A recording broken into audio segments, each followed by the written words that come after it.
How can Universal Design for Learning revive our family engagement?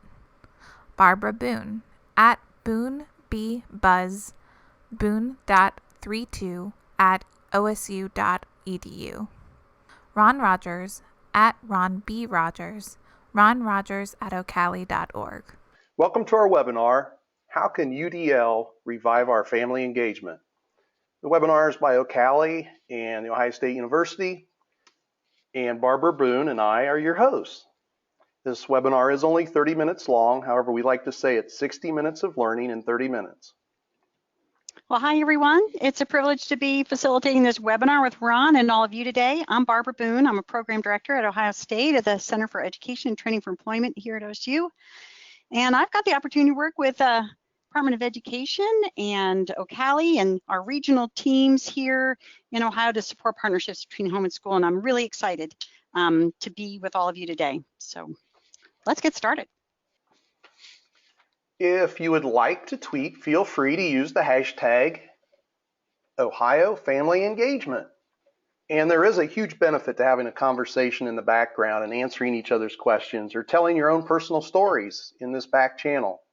And Barbara and I, we're going to be sure to try to peek at the tweets, but probably not going to answer them until after this is over if there are some things on Twitter. But we will go to hashtag Ohio Family Engagement after this and try to hit those. Otherwise, feel free to put things in the question box and we will try to get back that way, or we'll actually read some of those things that are in there. Okay, well, just in case you're listening to this webinar on the run in your vehicle or just aren't able to be viewing your screen right now, I'd like to take a moment and sort of read the goal and the I can statement for today.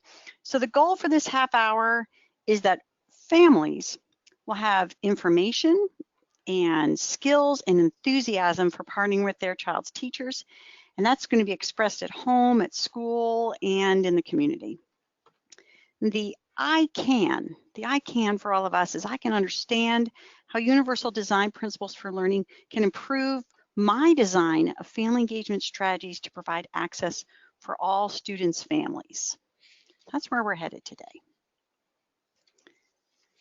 So we'd like to start with some interaction with all of you and hearing from all of you. So please remember to put your answers in the questions in the question box that Ron showed you earlier. So our first question for you is, when you think about family engagement, what comes to mind for you?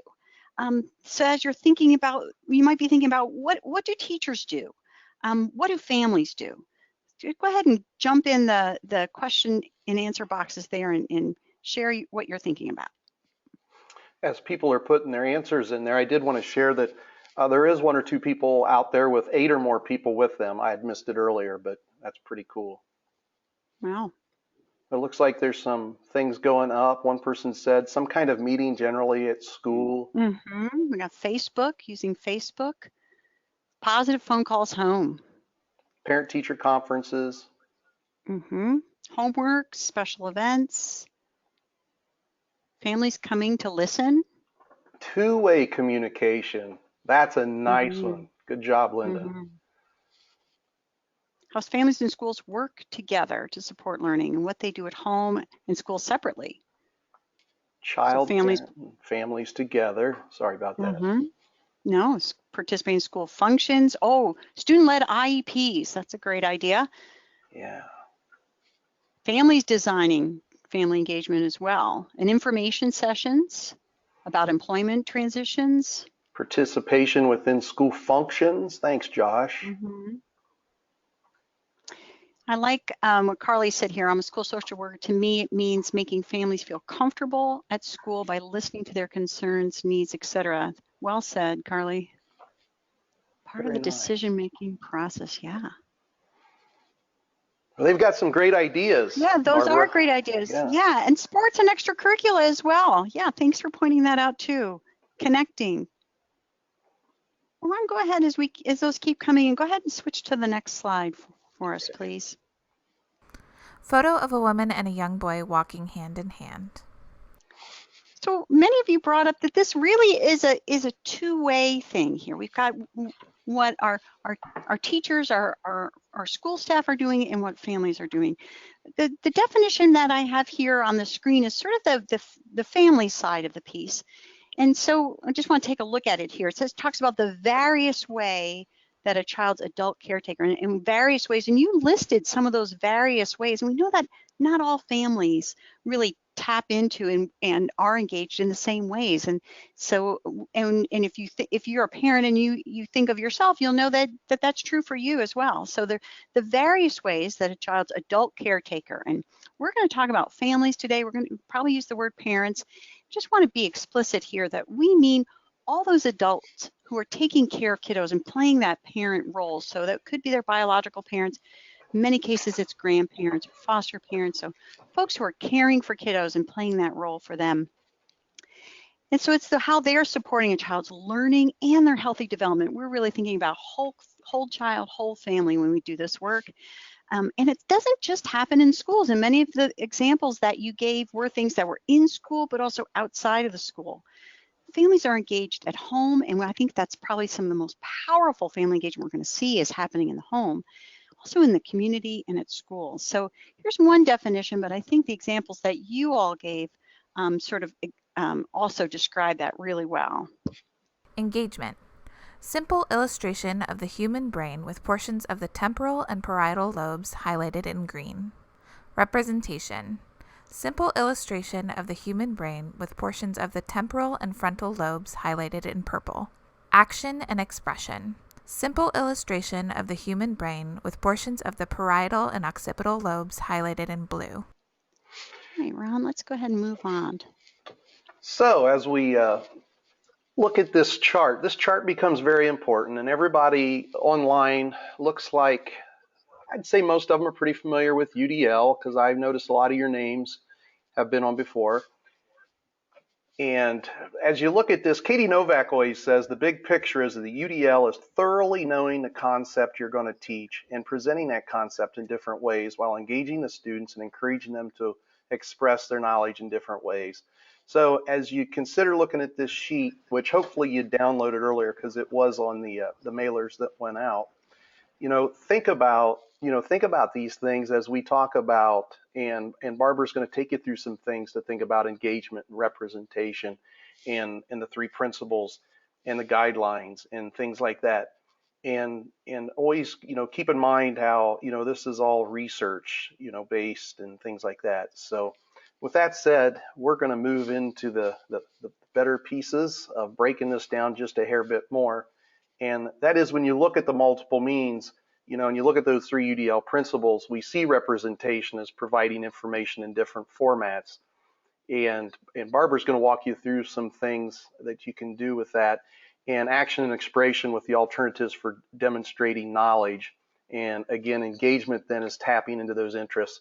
And Barbara and I are going to, it's not so much that we're trying to read the slides because we're giving you other things also, but we know that 20% of the participants are usually in their cars and not looking at the slides, at least hopefully not when they're driving. So, we are going to mention what's on the slides as we do this. And I know she had said something earlier, but I just want to remind everybody. Simple illustration of the human brain. The corpus callosum has been highlighted in green. Simple illustration of the human brain. The temporal, parietal, and occipital lobes are highlighted in purple. Simple illustration of the human brain. The frontal lobe is highlighted in blue. Sure. So when we think about these principles that Ron was just sharing, these principles for universal design for learning, when we think about how do we take that lens and use it to help us really think differently, or maybe think in a new way about the work that we do to really partner with families. So as we think about stimulating interest and motivation, so that's such a key piece of UDL is stimulating interest and motivation, that hook that we talk about. So when we think about families, stimulating interest and motivation for engaging with their child's education, their school, with the district, for interacting with that teacher. So what's the motivation? How are we really stimulating interest? And this brings to mind for me, our high school families. I often think about how sometimes at high school, we're thinking kids are more independent. We all of a sudden, families are having to interact with multiple teachers, and the subjects get a little more complicated. Life gets a little more complicated. But how is it that we grab a hold of and motivate and stimulate that interest for families in the high school level? How do we think about that single father, or those males that play such an important role in kids' education? So how are we tapping into and motivating them, or grandparents who are oftentimes sometimes feel like they're done raising kids, and here they are again raising kids. So how do we tap into their interest and motivation for what they need? So that's a way for us to think about as we're planning strategies. So we have goals around reading, we have goals around behavior, we have goals that we're trying to meet and really support learning and behavior at school. How are we tapping into and engaging families to kind of be our partners in that? So, and we really, I think, Ron and I really hope that we're doing this for you today, that we've kind of got your interest piqued, and and clearly you joined even because you were interested by the things that we sent out earlier. So then also thinking about presenting information in different ways. Oftentimes we might see one evening event that is really important, and I know that we put a lot of effort and time into planning an evening event because we want families to have information, whether it's about transitioning to high school, whether it's about the importance of reading at home, whether it's about the science and interactive things. But sometimes if families aren't able to come to that event, they don't get the experience, they don't get the information. So as we think about presenting information in different ways, how do we take those sort of one-shot events and create multiple ways for families to tap into and hear and receive that information in a way that they can understand it and act on it? So we might think about, are we videotaping those events? Are we taking sort of the summary and putting it out in print for folks? Are we making sure it's translated for families? So, we need to sort of think about what are the different ways that our families need us to present information and opportunities for them. And then allowing for multiple roles, multiple ways that families can be engaged. So families are going to express their engagement in different ways. And there are many ways that families do that are going to support student learning and positive behavior. We see that in the research. So how do we allow for those multiple roles so that our definition of being engaged and what we want families to do isn't so limited that many families either will not be able to access it or won't be able to fill that role, either because of lack of interest or lack of sense of like, boy, that I could do that, or even just the time, the energy. So, and we talked about that motivation piece. So we can take these lenses and apply them to the work that we're doing with families. So, so it's just like UDL, this is not one size does not fit all. And that's really where we're looking at here, is how do we create these multiple opportunities, multiple ways of expression, so that more families are recognized for their engagement, are valued in their engagement, but also there's lots of opportunities for them to tap in and to be active in that. This is why so many people come to the webinars. It's because of folks like Barbara who give her time to these webinars. My goodness, Barbara, that was excellent. And, people will, I think, keep in mind after this that when barriers are removed, there's a higher chance of success with our parents. I think they'll walk away, and that'll be a big takeaway also. 3 photos of UDL educators holding up brainstorming posters. One reads, Math Night Reimagined. So what we'd like to do with really the meat of our time here together is to really work together and really sort of apply some of these ideas and learn from each other.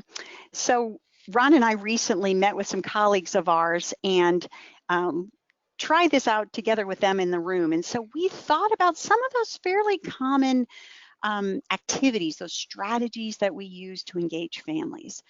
We thought about IEP meetings. We thought about math nights and family nights and conferences and different events, our means of communication, different ways we communicate. We thought about those sort of concrete things that we do, those practices that we have. And we thought, how can we apply these concepts, these principles of UDL to those things? And you'll see here some of our colleagues sort of showing the different work that they did, but we're gonna just move past this and dive in with you into a scenario that Ron and I prepared for you that we could all think about together. A person molds a small bowl of clay and a potter's wheel. So we're gonna think together about transition planning for those students moving from middle to high school. We know this is a critical time. I often think that we need to provide the care and attention to our high school families as much as we do our incoming kindergarten families, because boy, entering high school, that's a whole new world for families. And so how do we take our transition planning, family engagement strategy to help families support those students who are moving from middle to high school? So here's our challenge. So Ron, you want to give everyone directions about how we're going to do this? Yes, I would love to do that. So, All right. originally you had received, the emails and stuff from the GoToMeeting or from us, however you'd like to think of that. And within there was a link, and it was the scenario page link. And it's not going to let me copy and paste it, but Barbara, if you could on your side, if you could copy and paste that link just in case someone may not have it, we would invite you to click on the link and go to this, and you'll see in this link that Barbara was so kind to put little bullets, and beside those bullets, you can add your thoughts on those questions. So let's look at our scenario here. At the top of the page, excuse me, Ron and I thought about that transition planning. We thought of something sort of, if you could think about a typical, average, common sort of event, family engagement event for that transition planning. So oftentimes you see something that might happen on a Wednesday evening from 7 to 8 in the school auditorium for families, and it's in December. And there might be a PowerPoint presentation, perhaps the school counselor and the high school principal speak, and parents are asked to complete a form requesting, say, high school courses for their child. And maybe they have an option to take it home and return it the next Wednesday. So for our folks who are just listening in, maybe driving their car, we want to know we're looking at a scenario together, and there's the description of it there, this Wednesday evening event for parents from 7 to 8 in the auditorium, PowerPoint, school counselor, principal speak, and parents are completing a form. So there's our scenario. So what we're asking here, we've got some questions for you. We'd like to dive into those, and you all can just sort of keep typing, because what we're hoping is that you all are going to walk away with all of these ideas that are being shared, and maybe this is going to springboard for you a conversation as you go back to your school, or if you're listening in as a parent and you want to take this back and share it with a parent group or others, that'd be great too. So we're looking here. So what we want to do, just like if you're thinking about your instruction and you're using UDL to frame and think about your instruction, we're going to start with the goal. So what's the goal for the student in transition planning from middle to high school? So let's see here. Some of you are saying to fit in, not be lost. We want socialization. The goal might be, someone says here, to involve families in the scheduling process. Sure, knowing that they're going to be providing coaching and counseling kind of to their child and direction for them. They might know their child's goals after school, and so they might be helping them to pick classes that are going to help them get there. To receive information, to get the classes they need. What will the first day of school look like? Yeah, so we're wanting kiddos to be prepared, to have information. We're wanting these students to feel comfortable making that move from high school or from middle to high school. Yeah, and we're typing in questions, even those middle schooler questions of, oh my goodness, what if I forget? What if I have questions? And here's another way of thinking about it too. I like that, we want to identify interests. We want to build relationships. We want to develop independence. So we have goals for the student. And this is an important conversation to have, to come back and reflect, because sometimes we can get kind of caught up in the process of planning this great event, when let's start with, well, why? Let's start with the why. So goal for the student. Let's look at the goal for the family. So what some folks have typed in here are information and assistance with paperwork. Sure. Meeting and discussing with other families and parents. Learning insider knowledge. Oh, great. Doesn't everyone want insider knowledge about their child's school? Yes, absolutely. I like that productive gossip. I've never heard that term. Let's see. Yes, what's expected of their child, what's expected of them, what resources are needed. Absolutely. Understanding what that new high school is like. Absolutely. Because a lot of folks, especially it's their first child, or they're concerned about their child's needs being met in that high school. There's some fear there. To have communication with students regarding their wants and needs. And things like, what supplies do we need? Right, are there dual enrollment things, AP tracks? Oh my goodness, you guys are starting to show how sort of complicated high school can be sometimes for families. But also basic things like we want people putting names to faces, absolutely, and putting families at ease about high school. So thinking about these goals that we have, coming together around, hey, we want kids to feel like they fit in, they're not going to be lost, they know where to go, they know what classes they're taking. And then with their families, that they know what's expected, they know about all the opportunities, different things that are going on at the school.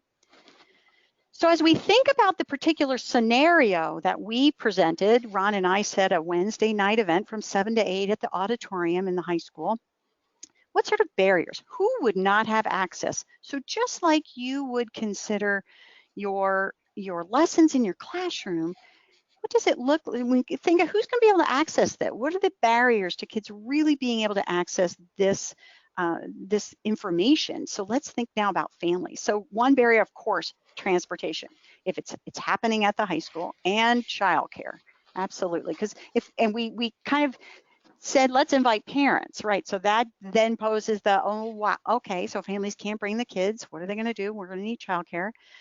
Fear of not knowing the basics. Absolutely. That is a very real fear, real thing that I think we really need to consider frequently when we're thinking about engaging families, is the fear for both educators and for families. Other competing events. Oh my goodness. So many of you gave up time, even right now, to participate in this webinar, and you could have been doing something else. And we know that that doesn't stop in the evening. So families do have other competing events. Language, if they're non-native English-speaking families, if they're new to U.S. schools, absolutely. These are all great examples of the really practical barriers that get in the way. Okay, or maybe having all been ready through it, they feel like they've kind of got it figured out. Maybe that's why they won't come. They're new to the area. We have families who have not graduated from high school themselves, and the idea of how could I help my child? That's the educator's job, right? So we have people with many different reasons. So we need thinking about this. How are we going to set these parents at ease? How are we going to hook them and motivate them to do this thing that may be difficult or frightening for them? How are we going to try to remove some of these barriers like transportation and childcare? Oh, no room in the parking lot. That definitely happens. So you all have some great examples here about the goals. So now let's look at what would motivate families to attend this meeting. And I know that our time is really going quickly here, but I just want to keep, so we have to, what would motivate families? Food, of course, food motivates me, that's for sure. I always tell the story of my principal who invited me to coffee with the principal, and there was no coffee. And I said, I came for the coffee. So food is important. Meeting teachers, actually having those face-to-face, having fun activities. Those are all ways to motivate folks. We like to enjoy ourselves. We like to eat together, meeting people. Those are all very motivating. And then what would motivate them to families to talk to their child about high school? Oh, their own experiences, having someone scaffold and start topics of conversation. These are great, great examples. Yes. And so how do we revive our plan? You all are adding some great ideas in here, thinking creatively, absolutely. Let's make the night interactive. Yes. Let's have an orientation to the whole building so people get inside. Talking with families about their fears, let's just address those and the social changes that have happened since they were in school. Parents like to hear these things and have a good understanding of what school is like now. And asking students and parents for ideas, letting them have a say, helping them make the decisions. instead of trying to guess at what their ideas are, let's ask, let's include those in our planning. What are different options we have to eliminate barriers? Okay, so folks are putting up great ideas here. Multiple times and dates, providing childcare, providing transportation, video, absolutely, video, send it out so folks can view it on their phone, absolutely. Those are great ideas, providing interpreters. These are wonderful ideas that you all are just coming up with very quickly here. Live streaming it, absolutely, what a fabulous idea.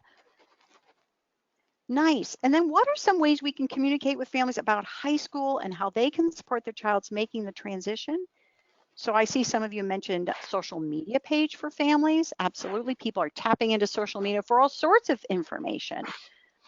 Personal calls. I like that someone included the personal calls as a way of connecting with families. Those are truly important, and it's not something we should forget about. We have our sort of universal ways of reaching folks, right? Those go out to a large group, but we still want to pay attention to when we need to do personal invitations. And those could be some of our most vulnerable families, those families for whom that personal call is going to make a world of a difference.